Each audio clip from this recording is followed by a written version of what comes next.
Urganch shahrida jinoyat ishlari bo'yicha Xorazm viloyati sudi, viloyat prokuraturasi hamda viloyat ichki ishlar boshqarmasi huzuridagi tergov boshqarmasi hamkorligida o'quv seminari tashkil etildi.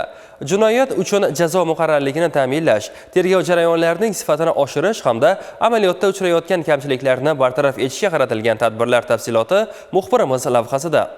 So'nggi yillarda yurtimizda sud-huquq sohasiga alohida e'tibor qaratilmoqda.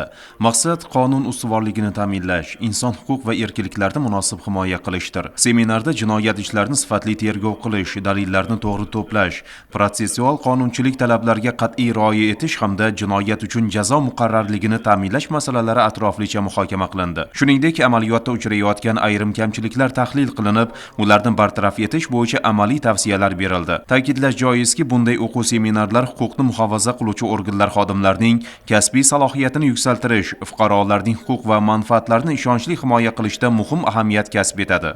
Mazkur o'quv seminari jarayonida biz o'zimizni bilim ko'nikmalarimizni oshirdik. Shuningdek, dastlabki tergov jarayonida yo'l qo'yilayotgan xatolarni muhokama qilib, kelgusida ushbu xatolarni yo'l qo'ymaslik to'g'risida hamda jinoyat ishlarini tergov qilish jarayonida har bir tomonlarning vajlarini sinchkovlik bilan o'rganib, to'g'ri baho berib, keyin sudga oshirilishi bo'yicha bilim va ko'nikmalarimiz oshdi.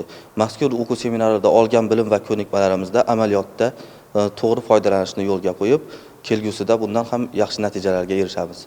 Jinoyat ishlarini sifatli va xolisona tergov qilish, qonun ustuvorligini ta'minlash bugungi kunda ustuvor vazifalardan biri. Ushbu o'quv seminari ham aynan shu maqsadlarga xizmat qiladi.